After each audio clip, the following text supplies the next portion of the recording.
के नए टर्मिनल के लिए भी बधाई देता हूं। बीजेपी की डबल इंजन सरकार में उद्योग और कनेक्टिविटी की जुगलबंदी असम के सपनों को पूरा कर रही है और साथ ही हमारे युवाओं को नए सपने देखने का हौसला भी दे रही है। साथियों, विकसित भारत के निर्माण में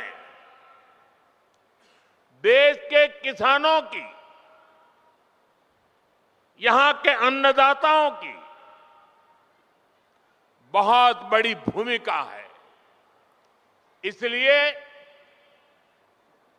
हमारी सरकार किसानों के हितों को सर्वोपरि रखते हुए दिन रात काम कर रही है। यहां आप सभी को किसान हितैषी योजनाओं का लाभ दिया जा रहा है। कृषि कल्याण की योजनाओं के बीच ये भी जरूरी है कि हमारे किसानों को खाद की निरंतर सप्लाई मिलती रहे। आने वाले समय में ये यूरिया कारखाना ये सुनिश्चित करेगा। इस फर्टिलाइजर प्रोजेक्ट पर करीब 11,000 करोड़ रुपए खर्च किए जाएंगे। यहां हर साल 12 लाख मैट्रिक टन से ज्यादा खाद बनेगी। जब उत्पादन यही होगा तो सप्लाई तेज होगी, लॉजिस्टिक का खर्चा घटेगा। साथियों, नाम रूप की ये यूनिट रोजगार, स्वरोजगार के हजारों नए अवसर भी बनाएगी। प्लांट के शुरू होते ही अनेकों लोगों को यहीं पर स्थायी नौकरी भी मिलेगी। इसके अलावा जो काम प्लांट के साथ जुड़ा होता है, मरम्मत हो, सप्लाई हो, कंस्ट्रक्शन का बहुत बड़ी मात्रा में काम होगा, यानी अनेक काम होते हैं। इन सब में भी यहां के स्थानीय लोगों को और खास करके मेरे नौजवानों को रोजगार मिलेगा। लेकिन भाइयों बहनों, आप सोचिए, किसानों के कल्याण के लिए काम बीजेपी सरकार आने के बाद ही क्यों हो रहा है? हमारा नामरूप तो दशकों से खाद्य उत्पादन का केंद्र था। एक समय था जब यहां बनी खाद से नॉर्थ ईस्ट के खेतों को ताकत मिलती थी, किसानों की फसलों को सहारा मिलता था।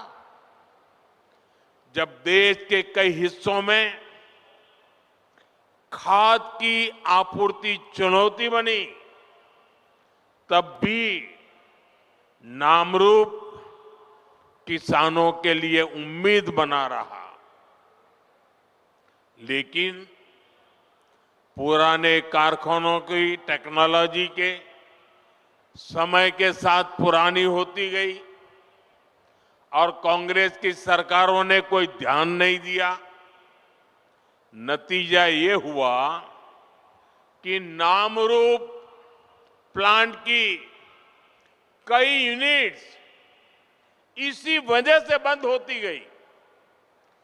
पूरे नॉर्थ ईस्ट के किसान परेशान होते रहे, देश के किसानों को भी तकलीफ हुई, उनकी आमदनी पर चोट पड़ती रही, खेती में तकलीफें बढ़ती गई। लेकिन कांग्रेस वालों ने इस समस्या का कोई हल ही नहीं निकाला, वो अपनी मस्ती में ही रहे। आज हमारी डबल इंजन सरकार कांग्रेस द्वारा पैदा की गई उन समस्याओं का समाधान भी कर रही है। साथियों, असम की तरह ही देश के दूसरे राज्यों में भी खाद की कितनी ही फैक्ट्रियां बंद हो गई थी। आप याद करिए, तब किसानों के क्या हालत थे। यूरिया के लिए किसानों को लाइनों में लगना पड़ता था, यूरिया की दुकानों पर पुलिस लगानी पड़ती थी, पुलिस किसानों पर लाठी बरसाती थी। भाइयों बहनों, कांग्रेस ने जिन हालातों को बिगाड़ा था, हमारी सरकार उन्हें सुधारने के लिए एड़ी चोटी की ताकत लगा रही है। और इन्होंने इतना बुरा किया कि 11 साल से मेहनत करने के बाद भी अभी मुझे और बहुत कुछ करना बाकी है। कांग्रेस के दौर में फर्टिलाइजर फैक्ट्रियां बंद होती थी, जबकि हमारी सरकार ने गोरखपुर, सिंदरी, बरौनी, रामागुंडम जैसे अनेक प्लांट शुरू किए हैं। इस क्षेत्र में प्राइवेट सेक्टर को भी बढ़ावा दिया जा रहा है। आज इसी का नतीजा है, हम यूरिया के क्षेत्र में आने वाले कुछ समय में आत्मनिर्भर हो सके, उस दिशा में मजबूती से कदम रख रहे हैं। साथियों, 2014 में देश में सिर्फ 225 लाख मैट्रिक टन यूरिया का ही उत्पादन होता था। आपको आंकड़ा याद रहेगा? आंकड़ा याद रहेगा? आपने मुझे काम दिया 10-11 साल पहले, तब उत्पादन होता था 225 लाख मैट्रिक टन। ये आंकड़ा याद रखिए। पिछले 10-11 साल की मेहनत में हमने उत्पादन बढ़ा करके करीब 306 लाख मैट्रिक टन तक पहुंच चुका है। लेकिन हमें यहां रुकना नहीं है, क्योंकि अभी भी बहुत करने की जरूरत है। जो काम उनको उस समय करना था, नहीं किया, और इसलिए मुझे थोड़ा एक्स्ट्रा मेहनत करनी पड़ रही है। और अभी हमें हर साल करीब 380 लाख मैट्रिक टन यूरिया की जरूरत पड़ती है। हम 306 पर पहुंचे हैं, 70-80 और करना है। लेकिन मैं देशवासियों को विश्वास दिलाता हूं, हम जिस प्रकार से मेहनत कर रहे हैं, जिस प्रकार से योजना बना रहे हैं, और जिस प्रकार से मेरे किसान भाई बहन हमें आशीर्वाद दे रहे हैं, हम हो सके उतना जल्दी इस गैप को भरने में कोई कमी नहीं रखेंगे। और भाइयों बहनों, मैं आपको एक और बात बताना चाहता हूं। आपके हितों को लेकर हमारी सरकार बहुत ज्यादा संवेदनशील है। जो यूरिया हमें महंगे दामों पर विदेशों से मंगाना पड़ता है, हम उसकी भी चोट अपने किसानों पर नहीं पड़ने देते। बीजेपी सरकार सब्सिडी देकर वो भार सरकार खुद उठाती है। भारत के किसानों को सिर्फ 300 रुपए में यूरिया की बोरी मिलती है।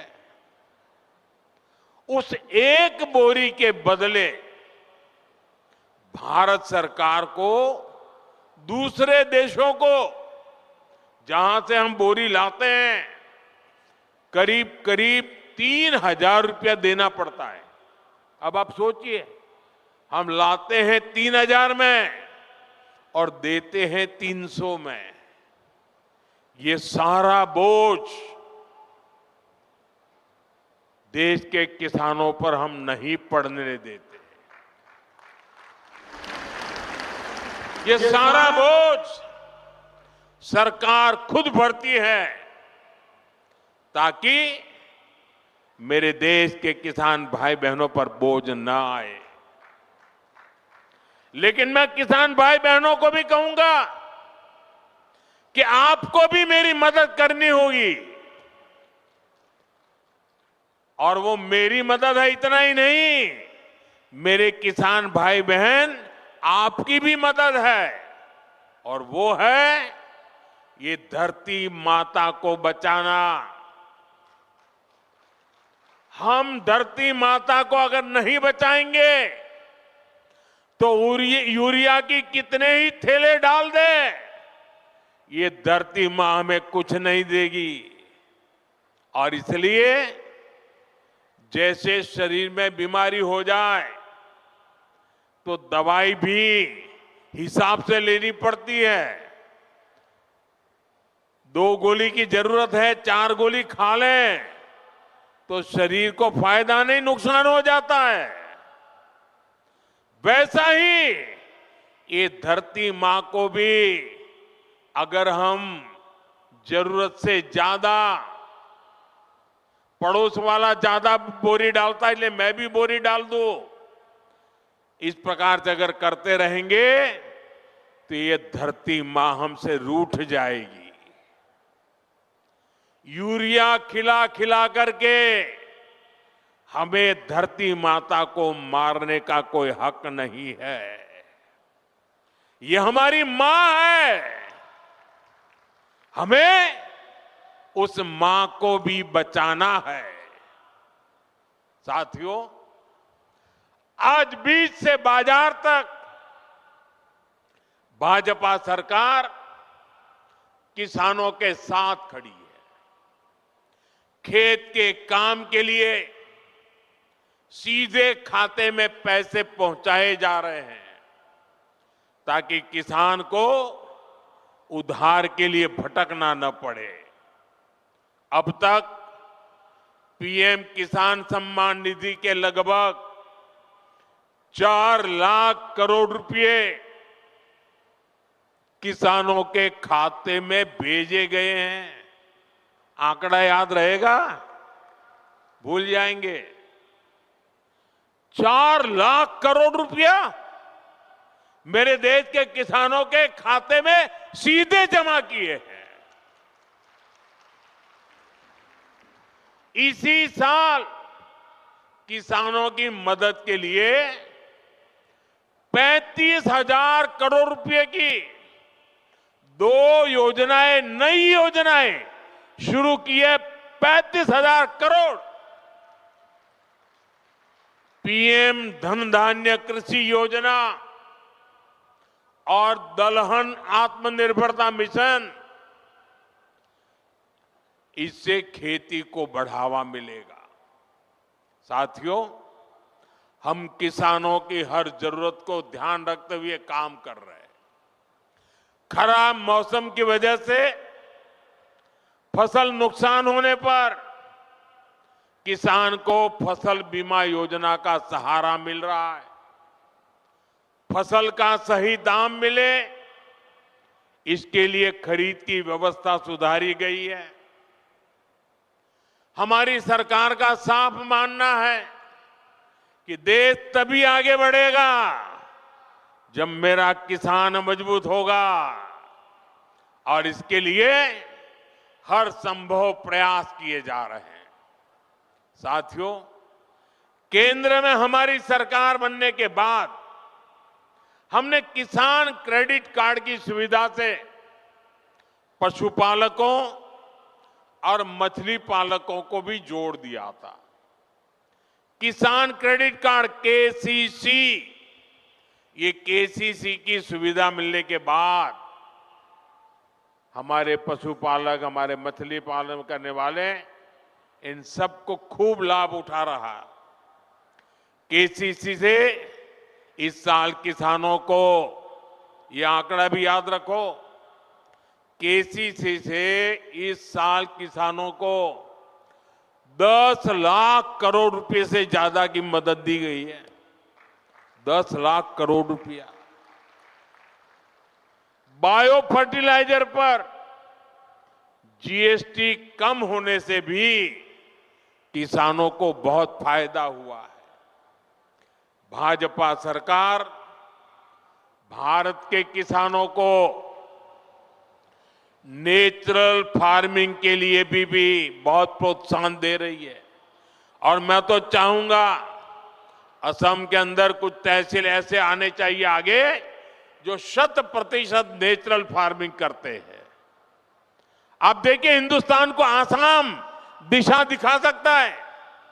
आसाम का किसान देश को दिशा दिखा सकता है। हमने नेशनल मिशन और नेचुरल फार्मिंग शुरू की। आज लाखों किसान इससे जुड़ चुके हैं।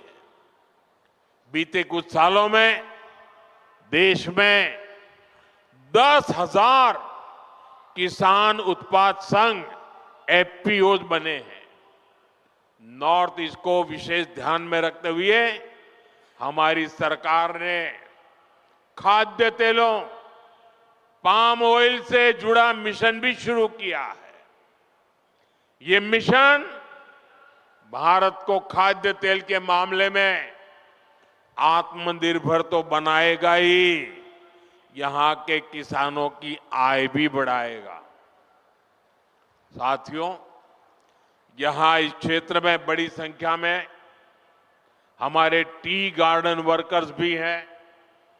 ये भाजपा की ही सरकार है जिसने असम के 7.5 लाख टी गार्डन वर्कर्स के जनधन बैंक खाते खुलवाए। अब बैंकिंग व्यवस्था जुड़ने की वजह से इन वर्कर्स के बैंक खातों में सीधे पैसे भेजे जाने की सुविधा मिली है। हमारी सरकार टी गार्डन वाले क्षेत्रों में स्कूल, रोड, बिजली, पानी, अस्पताल की सुविधाएं बढ़ा रही है। साथियों, हमारी सरकार सबका साथ, सबका विकास के मंत्र के साथ आगे बढ़ रही है। हमारा ये विजन देश के गरीब वर्ग के जीवन में बहुत बड़ा बदलाव लेकर आया है। पिछले 11 वर्षों में हमारे प्रयासों से, योजनाओं को धरती पर उतारने के कारण 25 करोड़ लोग, यह आंकड़ा भी याद रखना, 25 करोड़ लोग गरीबी से बाहर निकले हैं। देश में एक न्यू मिडिल क्लास तैयार हुआ है। ये इसलिए हुआ है क्योंकि बीते वर्षों में भारत के गरीब परिवारों के जीवन स्तर में निरंतर सुधार हुआ है।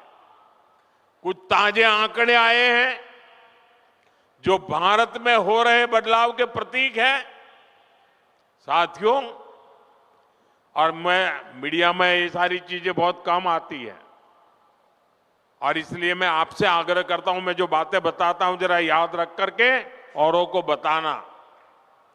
साथियों, पहले गांवों के सबसे गरीब परिवारों में 10 परिवार में से एक के पास 22 बाइक तक होती नहीं थी। 10 में से एक के पास भी नहीं होती। अभी जो सर्वे आए हैं अब गांव में रहने वाले करीब करीब आधे परिवारों के पास बाइक या कार होती है। इतना ही नहीं, मोबाइल फोन तो लगभग हर घर में पहुंच चुके हैं। फ्रिज जैसी चीजें जो पहले लग्जरी मानी जाती थी, अब ये हमारे नियो मिडिल क्लास के घरों में भी नजर आने लगी है। आज गांवों की रसोई में भी वो जगह बना चुका है।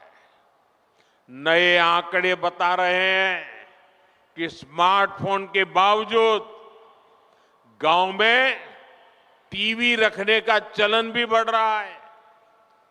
ये बदलाव अपने आप में नहीं हुआ, ये बदलाव इसलिए हुआ है क्योंकि आज देश का गरीब सशक्त हो रहा है। दूर दराज के क्षेत्रों में रहने वाले गरीब तक भी विकास का लाभ पहुंचने लगा है।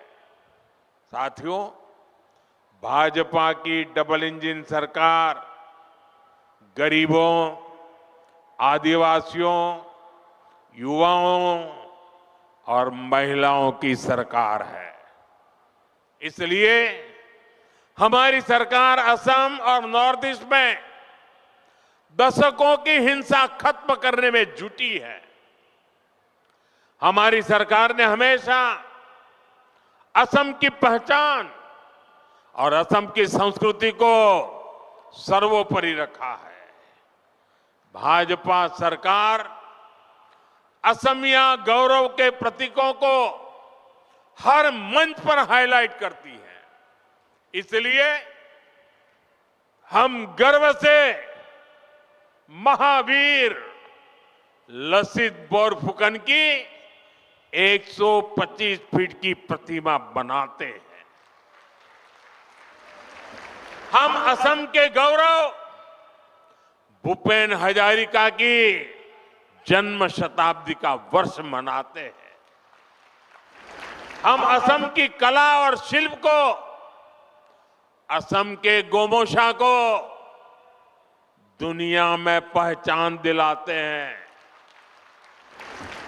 अभी कुछ दिन पहले ही रशिया के राष्ट्रपति श्रीमान पुतिन यहां आए थे।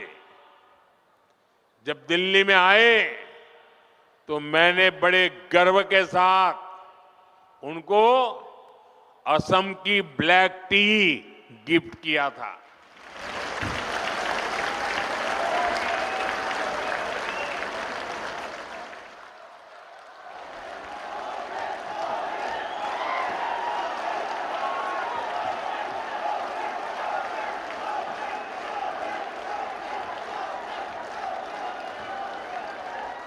हम असम की मान मर्यादा बढ़ाने वाले हर काम को प्राथमिकता देते हैं।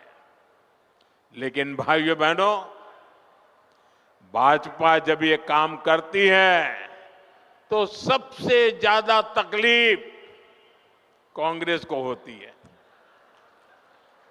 आपको याद होगा, जब हमारी सरकार ने भूपेन दा को भारत रत्न दिया था तो कांग्रेस ने खुलकर उसका विरोध किया था।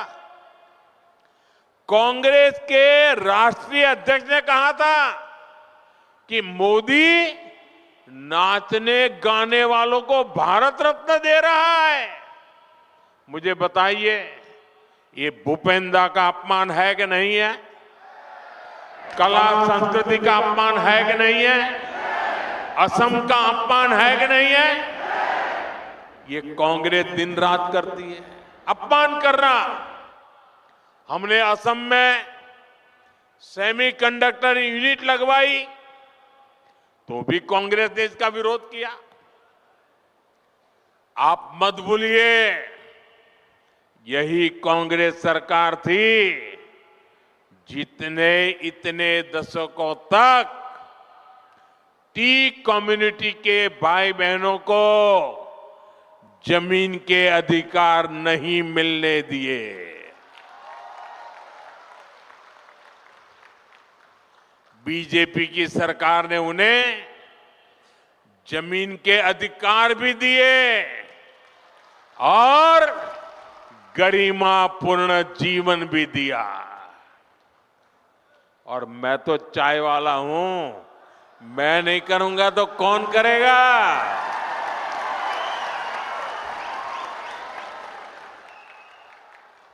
ये कांग्रेस अब भी देश विरोधी सोच को आगे बढ़ा रही है। ये लोग असम के जंगल, जमीन पर उन बांग्लादेशी घुसपैठियों को बसाना चाहते हैं जिनसे उनको वोट बैंक मजबूत होता है। आप बर्बाद हो जाए, उनको इनकी परवाह नहीं है, उनको अपनी वोट बैंक मजबूत करनी है। भाइयों बहनों, कांग्रेस को असम और असम के लोगों से, आप लोगों की पहचान से कोई लेना देना नहीं है। इनको केवल सत्ता, सरकार और फिर जो काम पहले करते थे वो करने में इंटरेस्ट है। इसलिए इन्हें अवैध बांग्लादेशी घुसपैठिए ज्यादा अच्छे लगते हैं। अवैध घुसपैठियों को कांग्रेस ने ही बचाया और कांग्रेस ही उन्हें बचा रही है। इसलिए कांग्रेस पार्टी वोटर लिस्ट के शुद्धिकरण का विरोध कर रही है। तुष्टीकरण और वोट बैंक के इस कांग्रेसी जहर से हमें असम को बचाकर रखना है। मैं आज आपको एक गारंटी देता हूं, असम की पहचान और असम के सम्मान की रक्षा के लिए भाजपा, बीजेपी फौलाद बनकर आपके साथ खड़ी है। साथियों, विकसित भारत के निर्माण में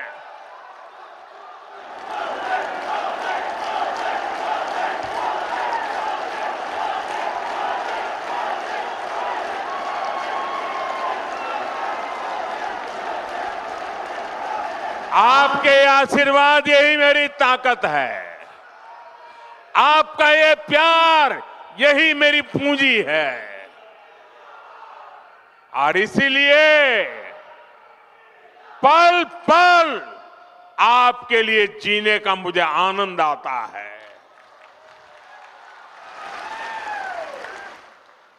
विकसित भारत निर्माण में पूर्वी भारत की, हमारे नॉर्थ ईस्ट की भूमिका लगातार बढ़ रही है। मैंने पहले भी कहा है कि पूर्वी भारत भारत के विकास का ग्रोथ इंजन बनेगा। नाम रूप की ये नई यूनिट इसी बदलाव की मिसाल है। यहां जो खाद बनेगी वो सिर्फ असम के खेतों तक नहीं रुकेगी, ये बिहार, झारखंड, पश्चिम बंगाल और पूर्वी उत्तर प्रदेश तक पहुंचेगी। ये कोई छोटी बात नहीं है। ये देश की खास जरूरत में नॉर्थ ईस्ट की भागीदारी है। नामरूप जैसे प्रोजेक्ट ये दिखाते हैं कि आने वाले समय में नॉर्थ ईस्ट आत्मनिर्भर भारत का बहुत बड़ा केंद्र बनकर उभरेगा। सच्चे अर्थ में अष्टलक्ष्मी बनकर के रहेगा। मैं एक बार फिर आप सभी को नए फर्टिलाइजर प्लांट की बधाई देता हूं। मेरे साथ बोलिए, भारत माता की। भारत माता की। और इस वर्ष तो वंदे मातरम के 150 साल, हमारे गौरवपूर्ण पल। आइए हम सब बोले, वंदे वंदे वंदे वंदे वंदे वंदे वंदे वंदे वंदे।